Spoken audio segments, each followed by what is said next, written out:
7年ぶりに会いに行こう。2020年のあなたに。番組が始まったのは1992年、28年前のことでした。北海道から沖縄まで日本各地に住む10人の子どもたち。その時みんなはまだ7歳。小学校に入学し、家庭から社会へと小さな一歩を踏み出したばかりでした。大きくなったら芸能人いっぱいご飯食べてね、大きくなったらね、いっぱい働きたいから。その後14歳、21歳、28歳、7年ごとに訪ねては家族や生活、そして将来について話を聞きました。長期ドキュメンタリーシリーズ第5回は35歳。私満島ひかりも同じ年です。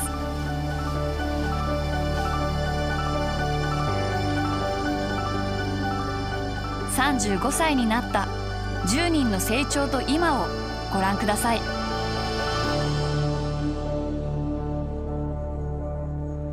7年ぶりに会う人の中には家族が増えた人もいました。埼玉県に住む35歳の由美さんです。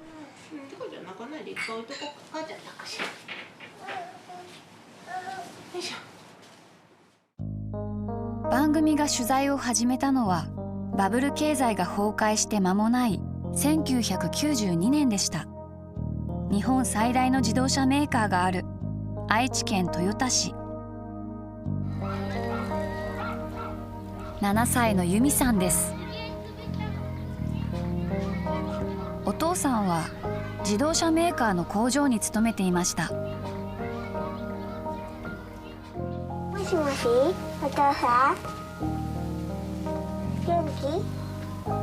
この日、お父さんは3ヶ月の海外出張中、日本の自動車技術を教えるためにコロンビアに行っていました。お父さんと晩ご飯一緒に食べるのはどのぐらいあった？1週間のうち。時々1週間に1回もない時もある。1回はあったかな。由美ちゃんはどっちが大切だと思う？お仕事の方が大切だと思う。どうして？お仕事しないとね、暮らしていけないから。14歳になった由美さん、地元の公立中学校に通い、毎日2時間以上の勉強をしていました。由美ちゃんは何のために勉強してるの？とりあえずは、出版社の方に勤めれるようにっていうのは頑張ってますよ。幼い頃からの夢が叶って、20代で大手出版社に就職。女性向け実用書のマーケティングを担当するなど、最前線で働いていました。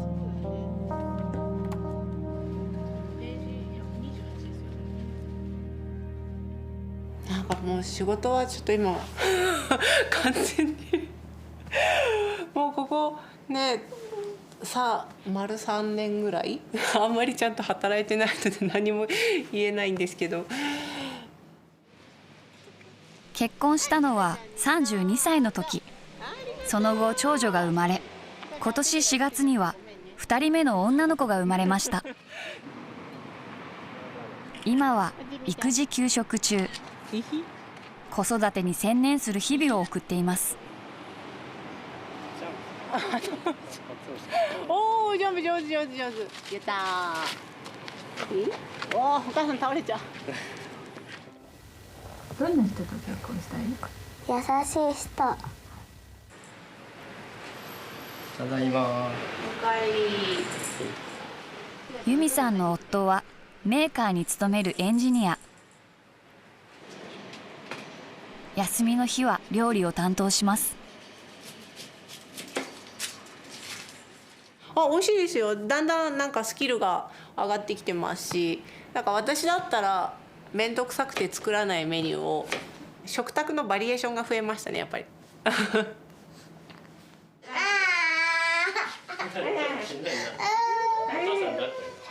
お父さんちょっとこっち。じゃあお芋さん食べよう。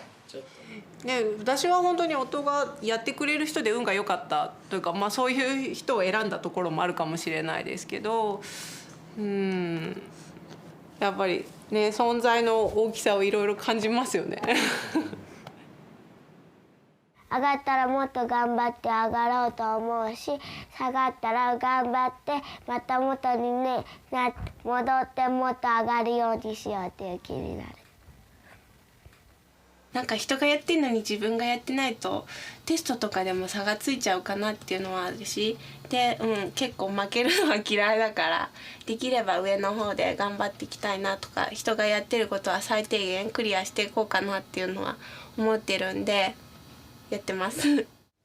若かりし頃はなんか私の力でもっとこう素敵な本を世に広めたいみたいな、なんか思ってましたよね。でも大きい移動があってから多分やっぱり思うような数字も出せなくって、で気持ちがやっぱりその仕事へのモチベーションが下がって、その分やっぱりこう結婚したい、家庭を持ってみたいっていう気持ちがより強くなったのかなって思います。まあ年齢的にも30過ぎてっていうところもあったと思います。今年生まれた赤ちゃんが1歳を迎える来年4月、由美さんは仕事に復帰する予定です。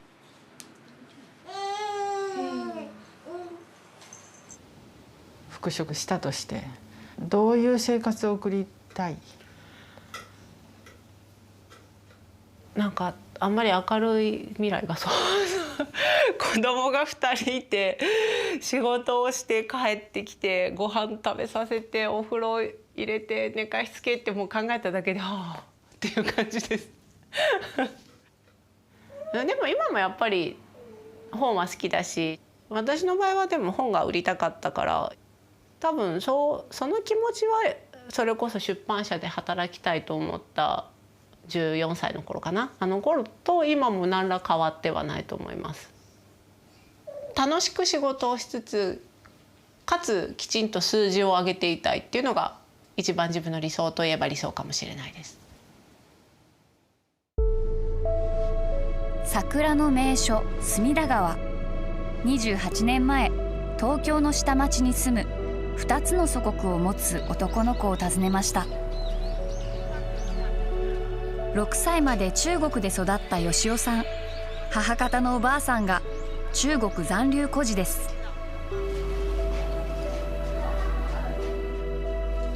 この1年前、吉尾さん一家は日本に移り住みました。台所とトイレが共同の都営アパートで慣れない日本での暮らしを始めていました。吉尾くんは大きくなったら中国に帰ろうとか思わない？会很大也很有钱的，很大爷的直接去。なんて読むの？わかんない字はあまりわかんない、中国の字。本当？もう日本語ばっかり？家では中国語喋ってるんですけど、字とかは全然わかんないです。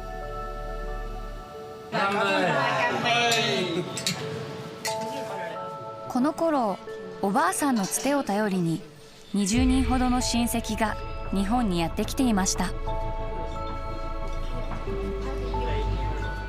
吉尾さんはこの年日本国籍を取得。14歳の休日は親戚全員が集まり活気に満ちていました。今家族は？今家族は中国にいますね。全員？そうですね、弟もあと両親もみんな中国にいます。ここにいるとやっぱり言葉も分かんないし、ストレスとか溜まったりするんじゃないですかね。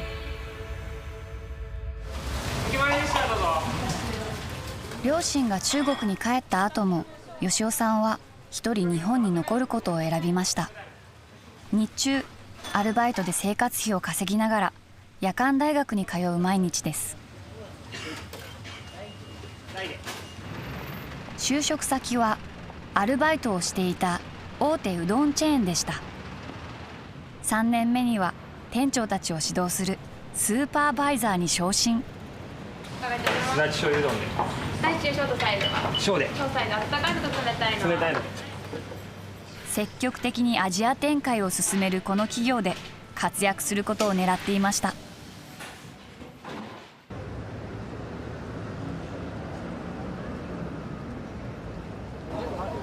あれから7年、吉尾さんの姿は中国・上海にありました。赴任したのは5年前。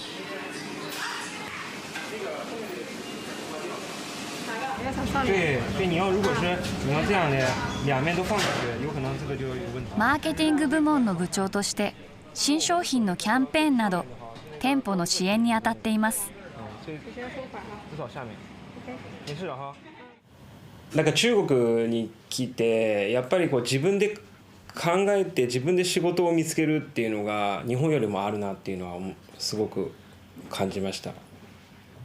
ただ待ってるだけじゃなくて自分で何かをこうやらなければいけないっていうのはすごく大きな違いだなっていうのと、中国のことをもっともっと理解をして仕事を通じて、中国と日本の架け橋になれたらいいなっていうのは、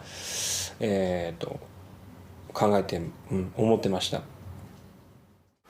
大人になったら何になりたい？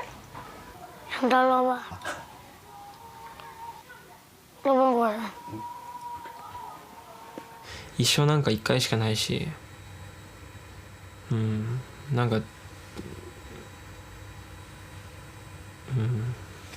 でかいことやりたいなって。あいつすげえなって思ってほしいんですよね。そういうふうに思われたい。結構周りすごい気にするタイプなんで、仕事をしていたらやっぱり周りにこう認められたい。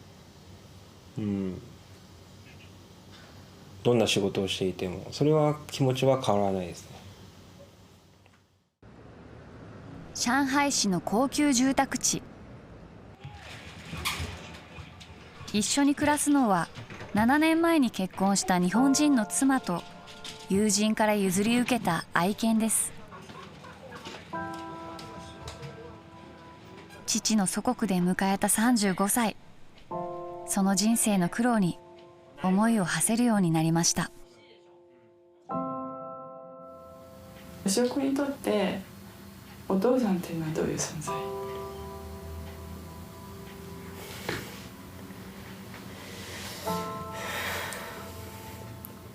厳しい。教育とかに厳しい。例えば？もっとちゃんと勉強して俺みたいにもう後悔しないように、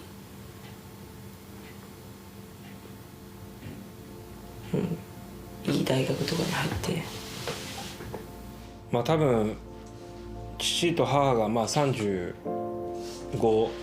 ぐらいの時って多分もう自分がもう生まれて小学校高学年か多分それぐらいだと思うんですけど、その時の両親とじゃあ今の自分をこう比べると、まだまだやっぱり親には勝てないなっていうのは思います。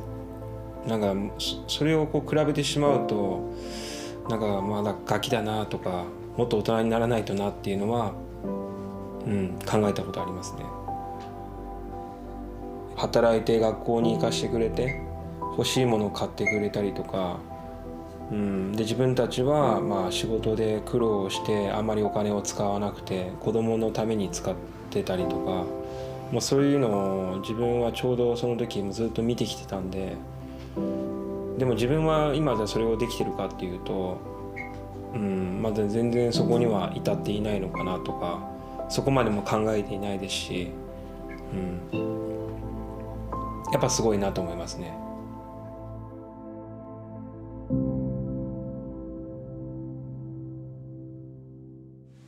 28で取材をしていただいた時なんかは、取材が終わった直後ぐらいからだんだん、そういう意味ではお仕事が増えてきて、で歌舞伎の中でも責任ある役をさせていただける機会も徐々に増えてきては、前に進んだなという実感もありますね、この7年間で。歌舞伎俳優尾上松也さん、初舞台は5歳の時、当時3人しかいなかった子役の一人として活躍していました。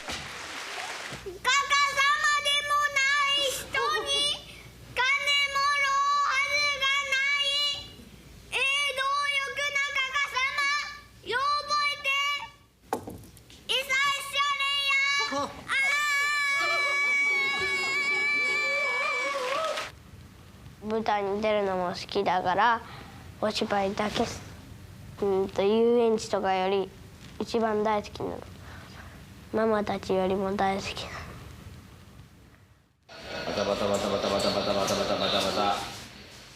7歳の時、松也さんはお父さんの下で稽古に励んでいました。父尾上松助さんは歌舞伎役者の家系の生まれではありません。しかし一代で名脇役としての地位を築き上げました。声変わりを迎える10代には演じられる役が少なくなってしまう歌舞伎の世界。舞台に立つ機会が減る中、松也さんの関心は歌舞伎以外の世界に向いていました。今ちょっとその外国行ってハリウッド行ってちょっと演劇の勉強して映画に出て賞でも1個取りたいなと思ってますけど、それが今夢です。何の賞？いやアカデミー賞ですよ。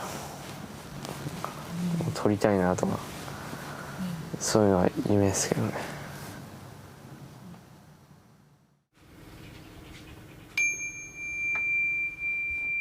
しかし20歳の時、父松助さんががんのため亡くなります。親であるとともに師匠でもあった父。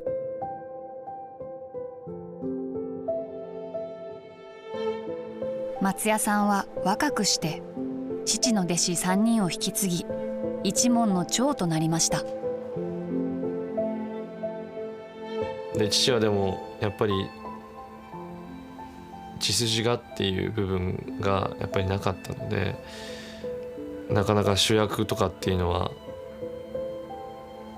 真の役っていうのはなかなかやらせてもらえなくて、ずっと僕は父よりも父という存在がいて、その血を受け継いでるわけですし、父よりもチャンスがあるので、父がそういう面でできなかった部分、やりたかったことを僕が受け継いで必ず実現させたいなというふうにすごい強く思ってますね。それはまあ周りが何と言おうと、僕は絶対に実現させてやろうと思ってますね。去年5月、松也さんは念願の大役に挑みました。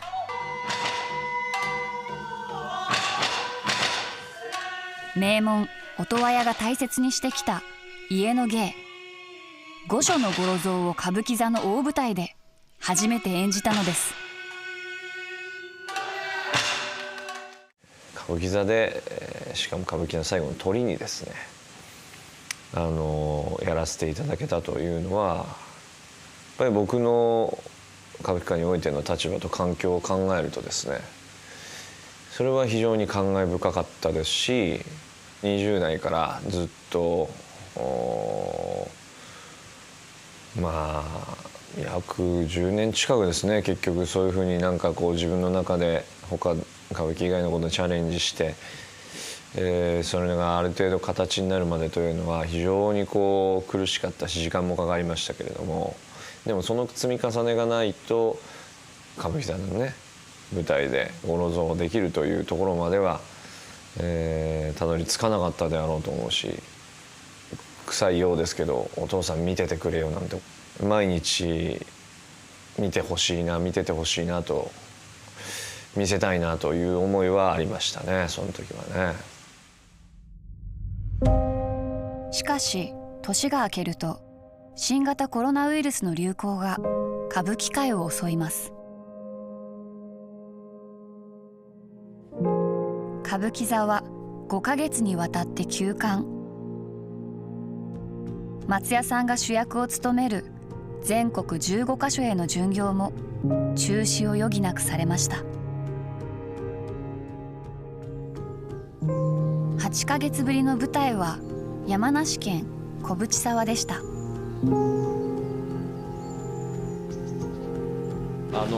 っちの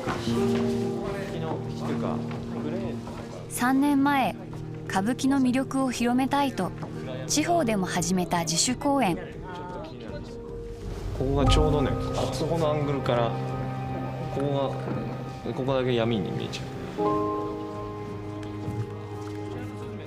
この舞台も新型コロナウイルスの影響で中止が検討されましたが、インターネットで配信することで開催にこぎつけました。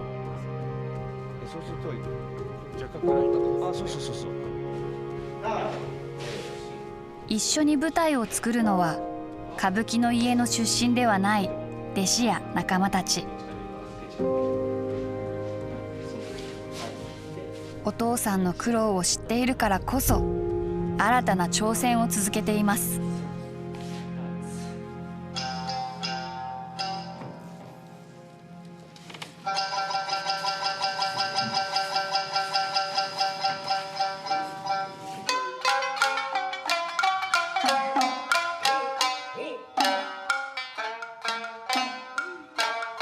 人っていろんな環境が変わって自分の立場が良くなったりとか、年齢によって上になっていけばなっていくほど良くない勘違いをしだすというところってあると思うんですよ。天狗になるっていうことですね、人って。で、正直僕自身もそういうふうにはなりたくないと思ってたし、なっちゃいけないと思ってんだけど、でも自分で感じることがあるんですよ、たまにやっぱり。俺調子に乗ったな今とか、偉そうにしちゃったなって感じることってあるんですよ。でこのままじゃいけないななんて感じることがあった時には、自主公演のメンバーであったりすると、その時の空気感に戻るというかですね、初心をもう一度思い出すというか、僕はすごくこう自分が気が引き締まるというか、そこもすごく大切にしたいなと思うところですね。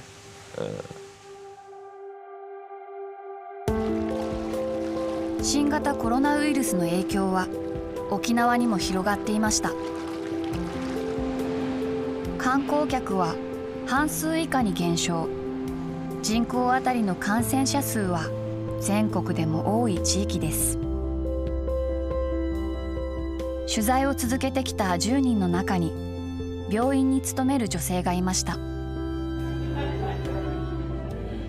エリさん、地域のリハビリを担う病院で11年間医療ソーシャルワーカーとして働いていました。やっぱりこういろんなところで他のやっぱり病院でクラスターがとか医療従事者がっていうのを見ると、こういつ自分がその立場になるかっていうのはもうこれだけの数が出てくるともういつあってもおかしくないっていう気持ちでいるので、そうなるとそれは仕方ないと分かっていても、やっぱり保育園の問題とかいろいろね、沖縄の方でもありましたので、医療従事者のお子さんはちょっととか、こうやっぱり第一号にというか、この私自身がこう広めてしまったとか、例えば患者さんに移してしまって患者さんが重篤な状況にっていうふうになると絶対にそこはそういう状況にはなりたくないな、そういう状況を起こしたくないなっていう気持ちで緊張するところは大きいですね。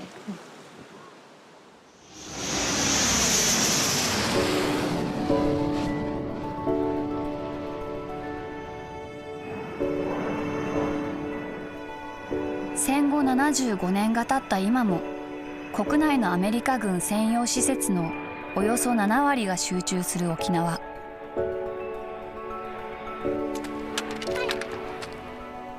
7歳のエリさん、当時お父さんはアメリカ軍の基地で車両整備の仕事をしていました。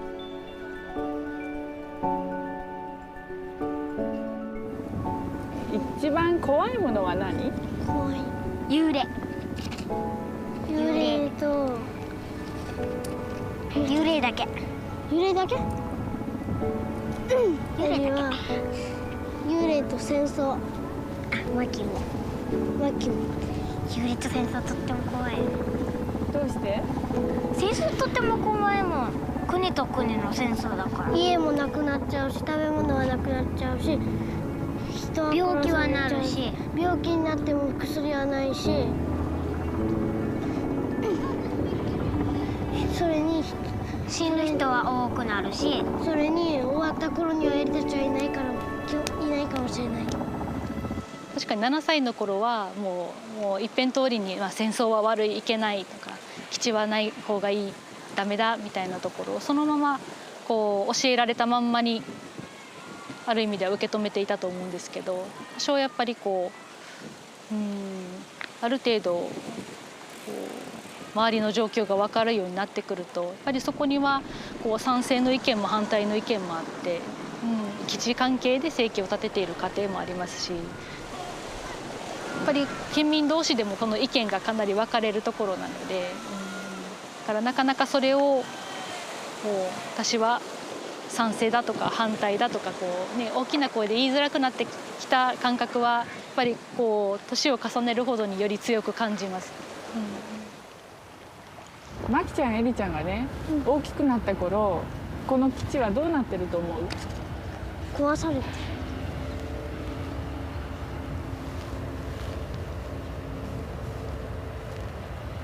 他のものにされてると思う。何にされてる？例えばレストランとかコーヒー店とか。ご飯美味しいよな。エリさんは8年前に結婚。28歳で訪ねた時はお母さんになったばかりでした。上手、偉い。その後女の子が生まれ、今は2人のお母さん。お母さんについてはどういうふうに思う？お母さんは赤ちゃん、妹が甘えん坊して大変だし忙しそうだなと思う。2歳差の子供を抱えての、家事育児っていうのがなかなか自分としてはうまくいかなくて、うまくいかないっていうイライラ感、モヤモヤ感をずっと抱えていたんですけど、なんて言うんだろう、これを自分を追い詰め続けていくよりも、幸いにも手助けの手はあちこちにあるので、子どもたちが日々ガハガハと笑って過ごせたらいいのかなっていうふうに多少力が抜けてきたというか、諦めたのかな。どう？もっと海の方に行こうか。お、すげえ、見て。飛んだ。沖縄から北へ2500キロ。北海道納沙布岬の沖合 3.7 キロに北方領土があります。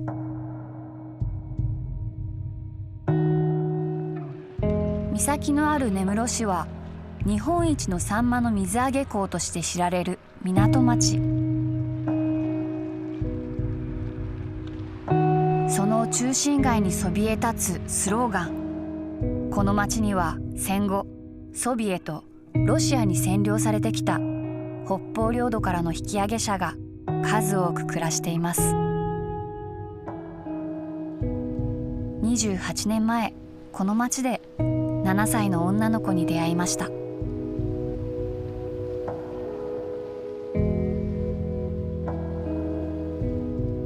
早苗さん、おじいさんは北方領土色丹島で生まれ育ちました。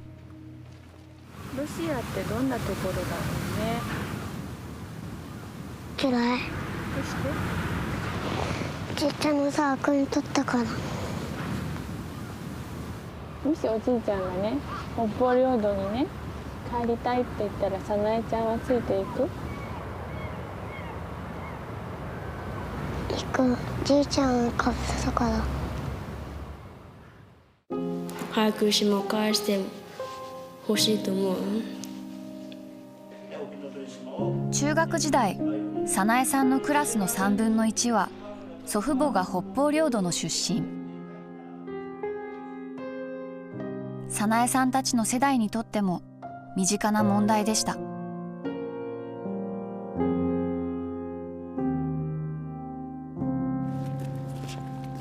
高校卒業後は市内の病院で清掃の仕事を始めます。人一倍人見知りで無口な早苗さん。人と接する機会の少ない仕事を選びました。働き始めると北方領土のことを話す機会はほとんどなくなったといいます。友達に話そうとは思わない？友達に話そうと思うんですけど、なかなか友達を北方のことあんまり知らないっていう友達が多いから話すきっかけがないですね。首をかしげたりして分かんないって。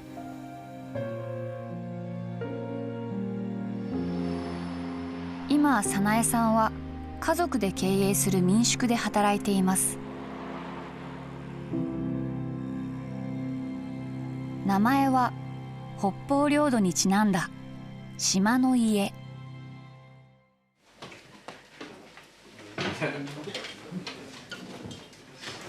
失礼します。お客さんの多くは工事関係者。安くてボリューム満点の食事が好評で、新型コロナウイルスが流行する中でも客足が絶えません。お部屋こちらになります。こちらにコーヒーあります。ご自由にお飲みください。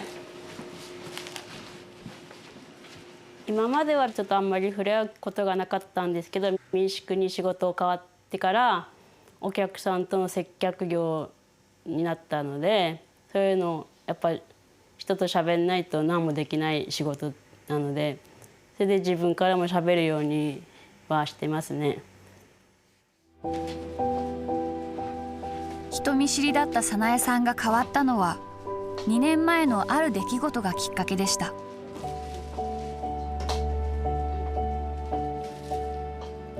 民宿を切り盛りしていたお母さんが脳出血で倒れたのです。父から電話した時はすごくびっくりして、どうなのか、どうしたらいいのかなってずっと思ってましたね。いや、母倒れてたから、いや私に民宿できんのかなってすごく思いましたね。今まで母に料理とか頼ってたから、自分でもなんとかやらないとって思いましたね。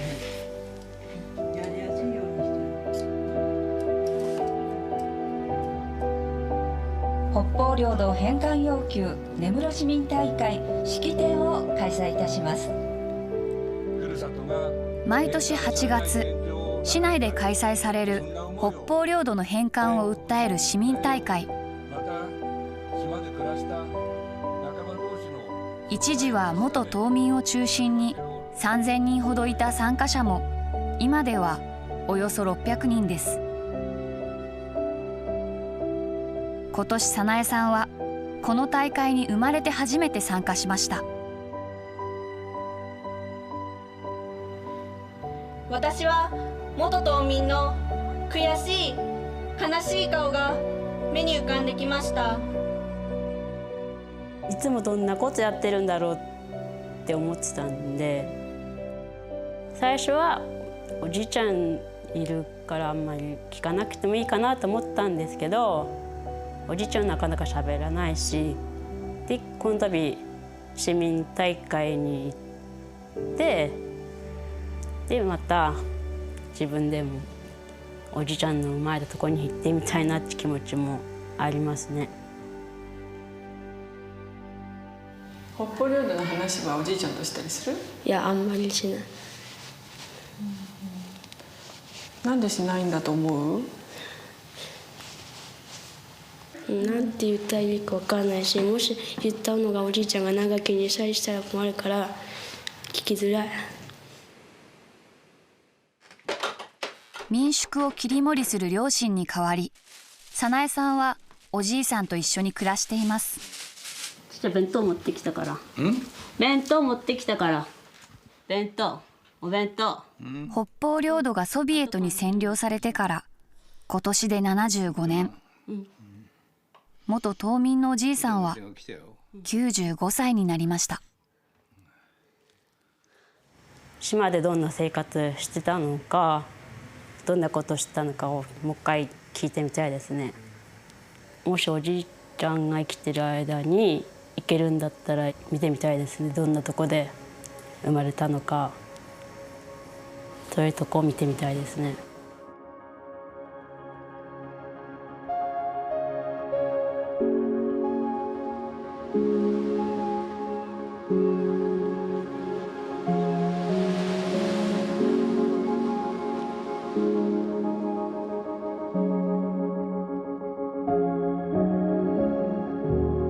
東北地方の米どころ、宮城県色麻町。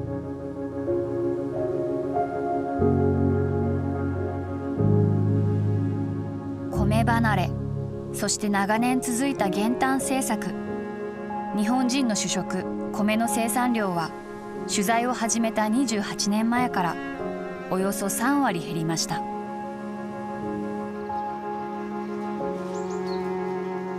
この町で代々米を作り続けてきた専業農家。その後継ぎとして期待されていた長男の健太さん。健太くんが大きくなったら、お米作る？作る。どんなお米？健太くんが作るお米って。美味しいお米だと思う。別に継ぎたいわけじゃないのにそんなこと言われても困るし。長男はプレッシャーですね。地域の米作りを取り巻く状況は厳しさを増していました。米作りをやめる農家が増え、健太さんの家は次第に近所の作業も任されるように。さらに人手不足が深刻化し、地域の農家がお金を出し合い作業を行うようになりました。当時一家の米による収入は7歳の時の半分にまで減少。健太さんは地元の建材メーカーで働くことを選びました。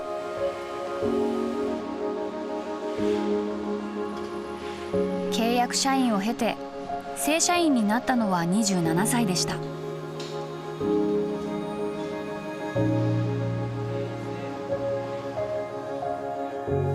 親たちを見てて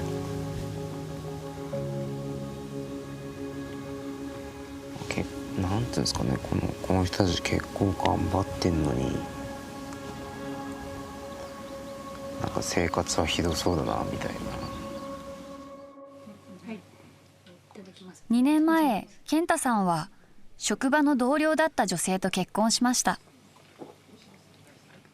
今は実家から車で30分離れたアパートで2人で暮らしています。暑い？どう？顎は疲れるか。顎は疲れる。まあ毎日ご飯作ってくれたりとか、あとは喋ってくれることですかね。あとは元気なので、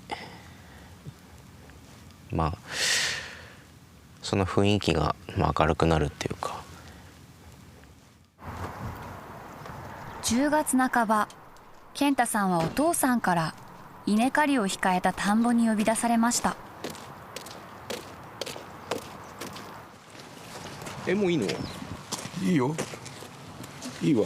ただ田んぼに止めてあったのは、地域の農地を共同管理する組合が2000万円かけて購入した新しいコンバイン。その操作を教えようというのです。やっぱやんの俺って感じでしたけどね。もうちょっと感覚が欲しかったなっていうのは、正直なとこですけど、それは下手な人より上手い人が安心だと思うんですけど。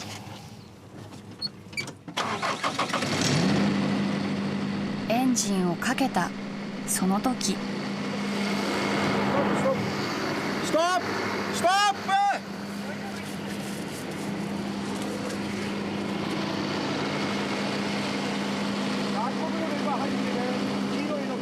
この教官ずっとここで騒いでるんでああじゃねえこうじゃねえっ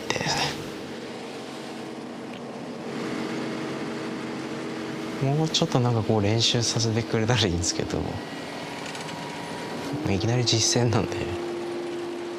現在この地域の農家の平均年齢は70歳。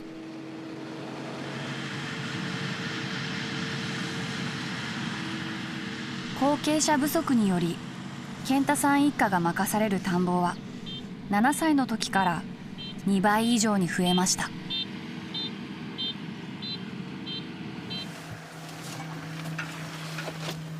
地域の後継者候補は健太さんただ一人です。離れててね、危ないから。健太くんが大きくなった頃って、ここの田んぼどうなってると思う？お父さんとお母さんとね、お嫁さんと俺住んだ。そうか、いいね、4人でね。その時はもうお父さんとお母さん、じいちゃんとばあちゃんだわ。その流れに乗るっていう言い方だとおかしいですけど、そうやって決めたならそれしか多分ないので、どういう形になるかわかんないですけど、決めたその形で進んでいくのかなとは思います。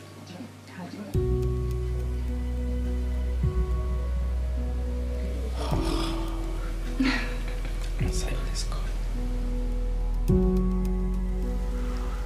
今の仕事をしてて、どっちが食っていけっかなみたいなのは、そういうとこがあるぐらいで、そしたら当然食っていける方ってなるわけで、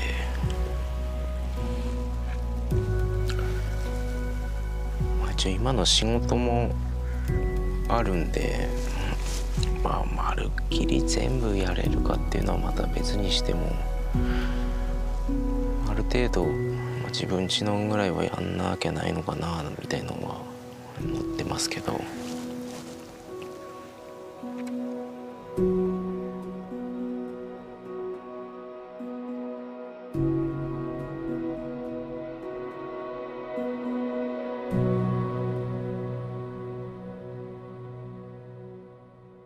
月曜日にピアノで、火曜日にプールで、水曜日に習字と塾と剣道で、金曜日に剣道と塾で、それで日曜日に剣道があって、あとは何もない。東京のサラリーマン家庭で育った貴子さんです。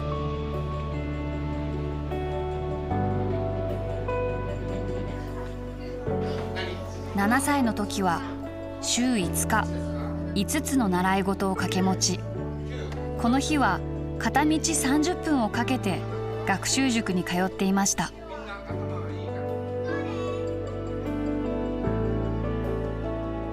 28歳、貴子さんは大手航空会社の客室乗務員になっていました。ワクワクしますね。やっぱりお客様に話しかけたいな、話しかけやすいなって思っていただけて、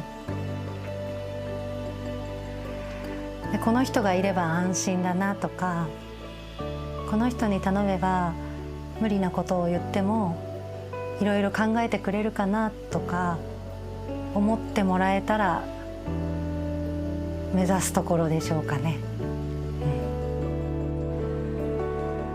国際線の乗務を担当していた貴子さん。しかし30歳の時、突然退職を決意します。もう24時間昼夜なく働くのが普通だったので、そういうその時はそれが楽しくてやってたんでよかったんですけど、だんだん年齢が上がるとともに少しずつ疲れたりとかお休みの日もずっと寝ちゃったりっていうのも増えてきたりもしてましたね、30手前になって。はい、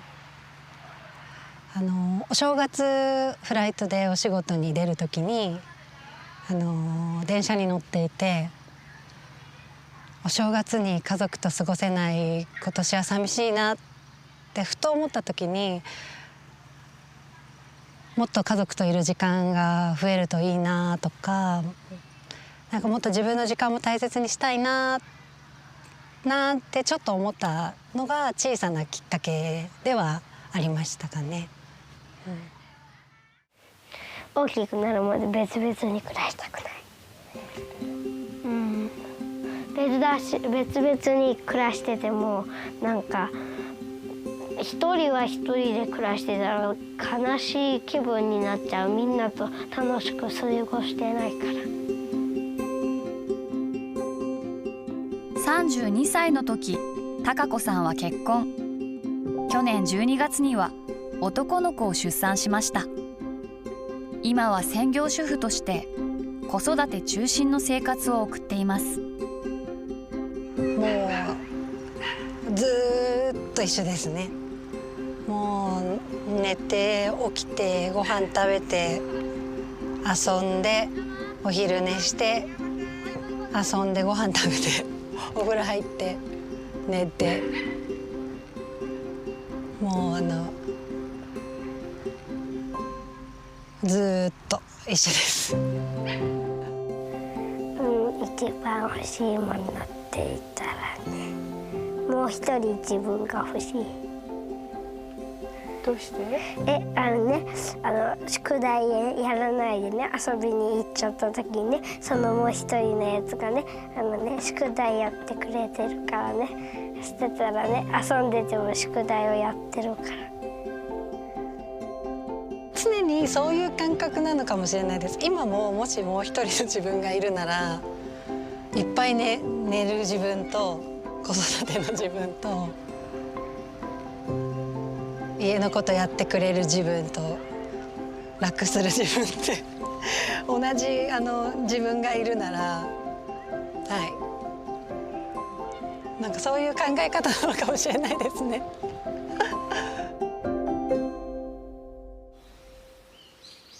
佐賀県伊万里市、江戸時代からの伝統を守ってきた焼き物の町です。浩平さんは代々続く窯元の家に生まれました。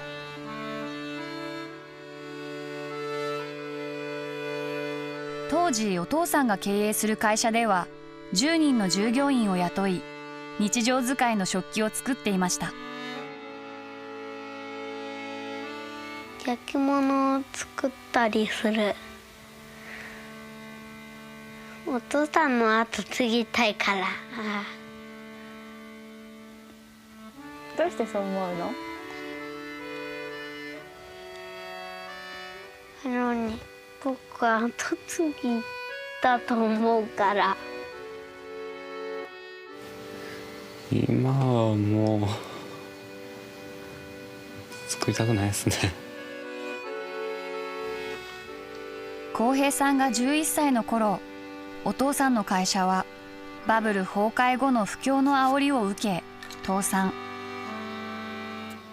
お父さんは工房で一人お地蔵さんの焼き物を作って生計を立てていました。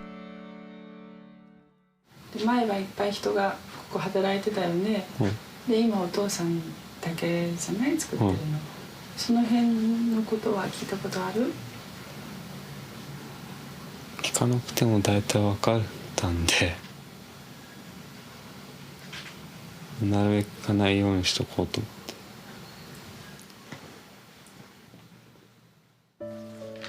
父親とは別の道を進もうと決意した浩平さん。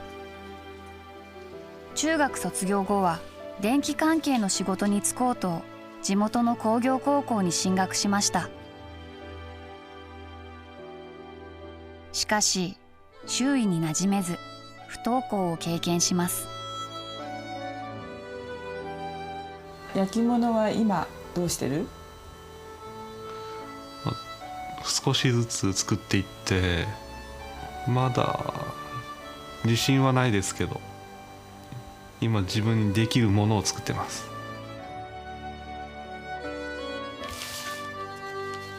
浩平さんに焼き物の道を進めたのはお父さんでした。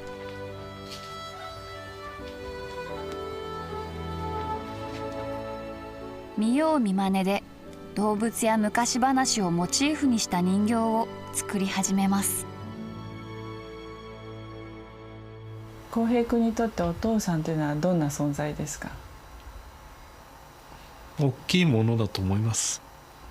そんなに喋ったりはしないんですけど、やっぱり父がやってるのをずっと見てきて、ちっちゃい頃からちょっとたまに土に触ったりして、で自分もやっと作り始めて、こんな大変なもんだったんだなって改めて思って、やっぱり父がいなければ今こうしてはいないと思います。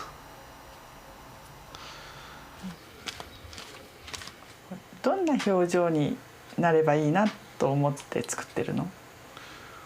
一番は可愛らしいっていう感じだと思います。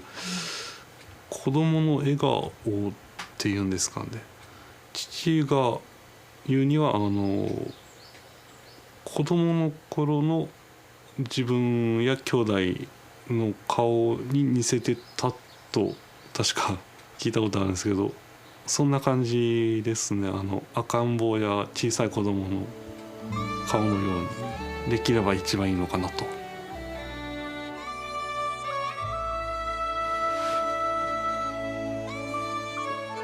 35歳の浩平さんは変わらず焼き物を作り続けていました。自分なりの可愛らしい表情を追求しつつ、今年は新しいアイデアを形にすることにも挑戦しました。今年初めてこの干支の上にその守り本尊を載せるっていうのを作ってみて、でそれを発表したところすごく反響があって、なかなか自分でも面白いものができたなって思ってます。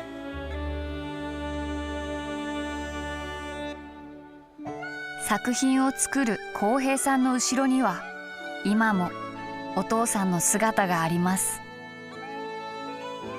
やっぱり作品とかに関してはまだまだ追いついてないなっていうとこもいっぱいありますし、尊敬をはしてますけど、決して同じところを見ているわけではないというか、同じようなものをこう作りたいっていうんじゃなくて、自分は自分で全く別のところに向かっているもので、なんだろうな、そういうのはあまり気にしてないですね。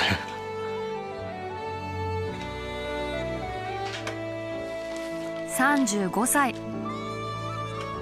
浩平さんが焼き物の道に入って17年が経ちました。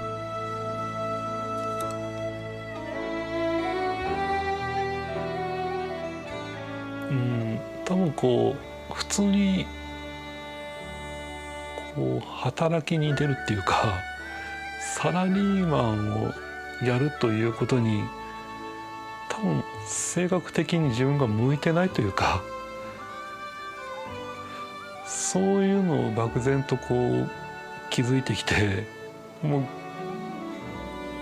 一番いいのは多分こうやって一人で何かを作り上げるっていうか、そういうのに自分が向いてるんだなっていうのはなんとなく分かってきた結果、こうそうなったというか、もうこれでやっていかなきゃいけないんだなっていう思いになってきたっていうか。覚悟っていう強い感じではないですかね。どうなんですか。そうですね。多分軽くこう覚悟を決めたっていう、そんな感じだと思います。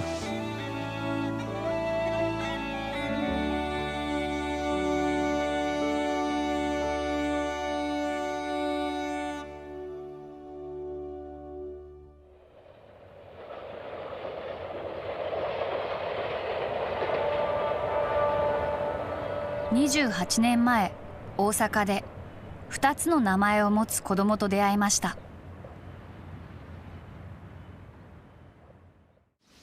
光勝くんはね、2つ名前があるって。うん。韓国が金で、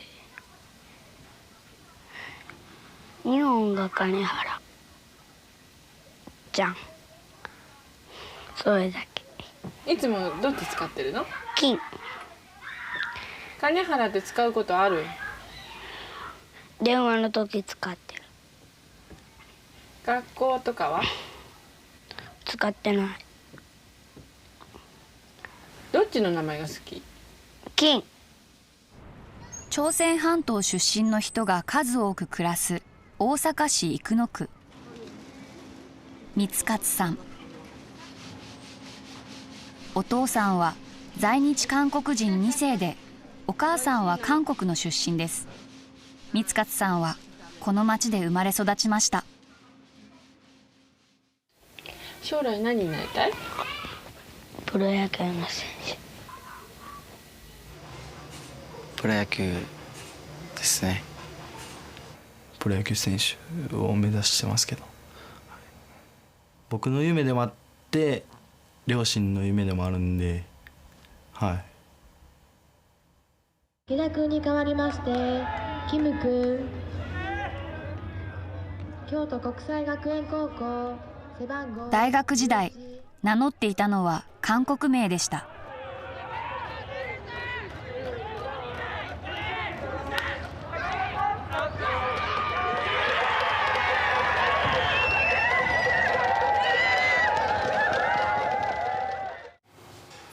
野球は今は？そうですね、諦めましたね。はい。もうずっと応援してくれてたんでね、親とかも兄弟とかもずっと応援してくれ、周りの人も応援してくれてたんで、やりたいっていう気持ちはありましたけど、自分の中で。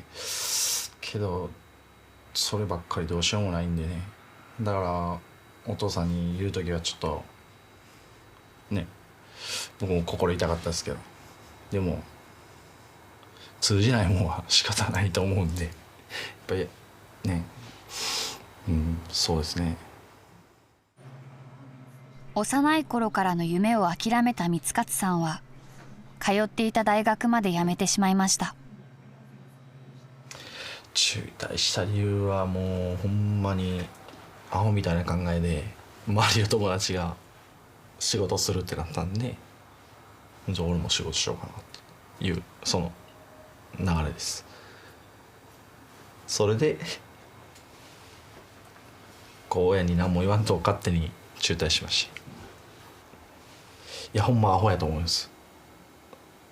本当に卒業してた方がその野球教えれる先生にも慣れてましたし、今思えば後悔しますけどね。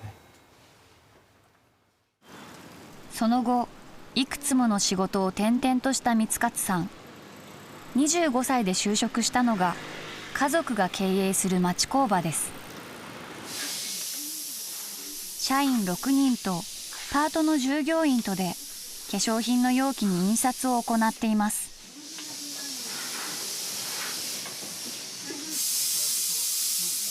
すでに入社10年目。現在この会社の専務として現場の仕事のほとんどを任されています。社長は去年会社を引き継いだお兄さん。光勝さんは今や社長の頼れる右腕です。全然何も仕事もせえへんかった時もあって、でもやっぱり家の仕事があったから助かってると思うんですよ、僕はね。これで家の仕事なかったら多分もっとあかんようになってんちゃうかなと思ったりもしますからね。でそういうのもあったからまあ恩返しではないですけど、何ができるんかなと思ったらやっぱりやりやすいようにね支えていくのがあれなんかなと思ったりするんですよね。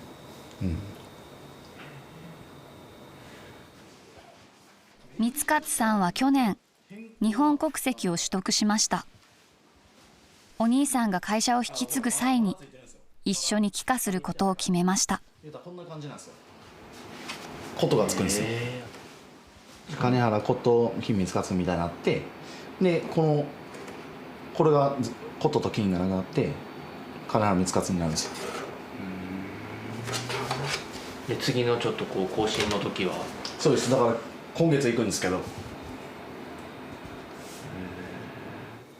言うたら韓国人ですけど、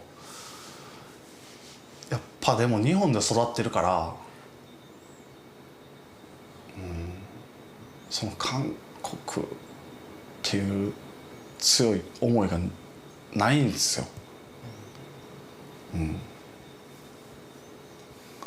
だから大きな決断かって言われたらそこまでじゃないんですよね。お父さんお母さんにその帰化することとかっていうのはなんか話はされました？僕はしてないですしてないですけど、なんか兄貴が言うにはなんかちょっと反対してたみたいな、なんで反対するのも聞いてないです。多分嫌でしょうね、昔の人やか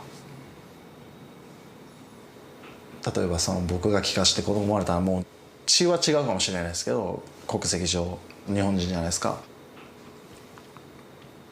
だから何も言われることないですし、ストレスにもならないですし、もうだからメリットデメリットで考えたらメリットしかないと思うんですよね。日本に住む以上は。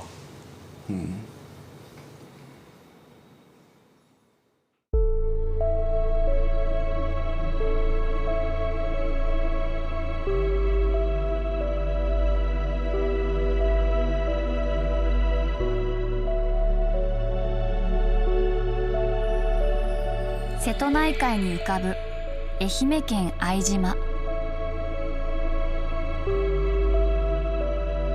漁業で栄え、一時は人口500人を超えましたが、28年前に訪れた時にはすでに60人。そのほとんどが高齢者でした。島からの唯一の交通手段は四国本島とを結ぶ1日1往復の定期船。7歳の高江さんです。船長はおばあさん。高江さんに将来の夢を聞いてみました。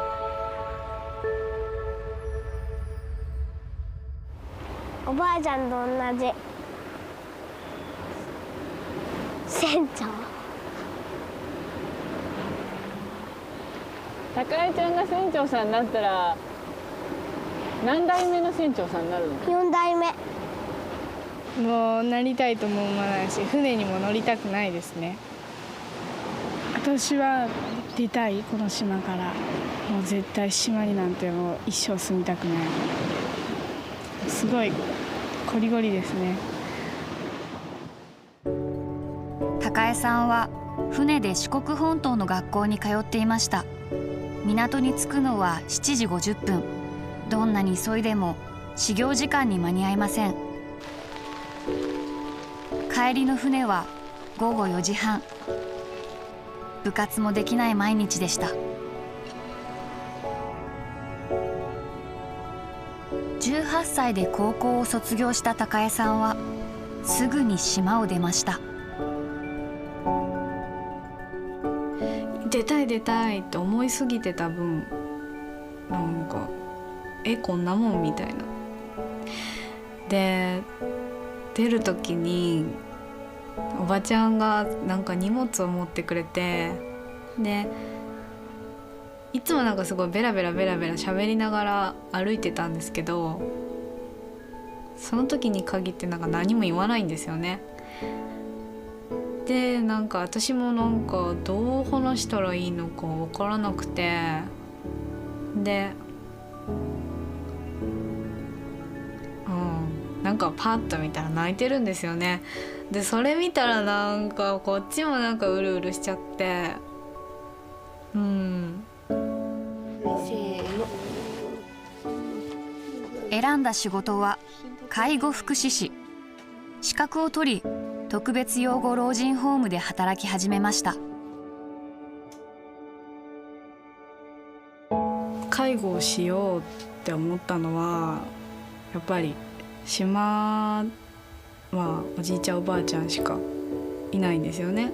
でこう徐々にやっぱり年老いていって、で一人で住んでる、それでも一人で住んでる人とかもいて、でそういうのを見て、なんかこういう人らのために何かする仕事はないのかなって思って介護の仕事があるっていうのは知ったんですけど、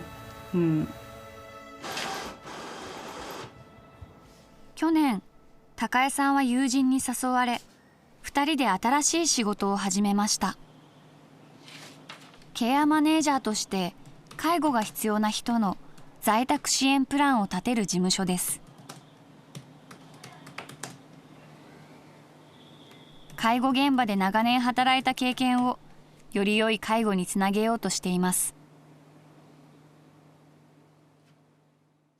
支援の仕方によってその人の生活って多分全然変わってくると思うので、少しでもいい方向にその人の生活がいけるようにお手伝いができたらなと思ってるんで。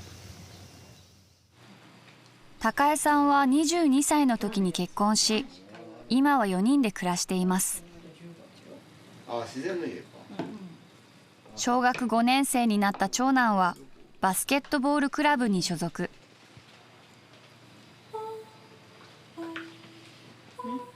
中学1年生の長女は部活はバレーボール、習字教室にも通っています。なんか自分が嫌だったのを、自分の子供には絶対したくなかったし、もう当たり前のことが当たり前にできるって私からしたら本当にすごいことで、島に住んでる時は本当にみんながやってるような部活とか習い事とか全くできなかったので、他の人からしたらそんなことっていう本当に普通のことが今もできてるのはすごい私的には幸せで8月のお盆、高江さんは家族を連れてふるさとの相島に帰省しました。通学で毎日利用していた定期船に乗るのも今では年に2回ほど。現在島の人口は13人です。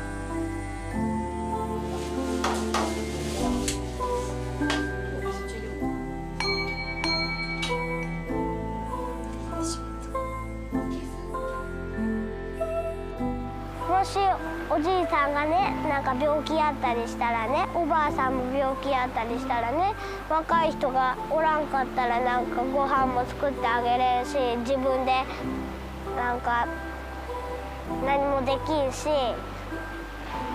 じーっとうずくまっとってで死ぬ人もおるから、だからそういうね、そういう人がおるけんね、やっぱりね若い人ね多くなってほしいと思う。なんか島に対してなんか自分がどうしたいかとかどうできるかみたいなのは全然思えてなくて、多分何もできないし結局。でもまあ多分父と母はまあ私が元気でいるのと、まあ、孫たちが元気でいるのが一番知りたいことかなとは思うので、でこんなところに住んでたんだよっていうのを、まあ、子どもたちに覚えとってほしいかなと思いますね。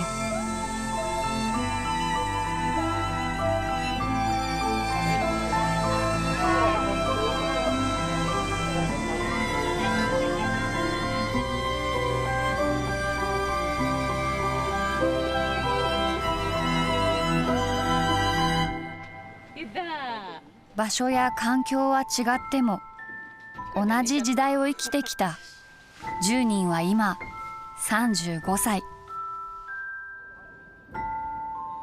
次に会うのはまた7年後、42歳になった時です。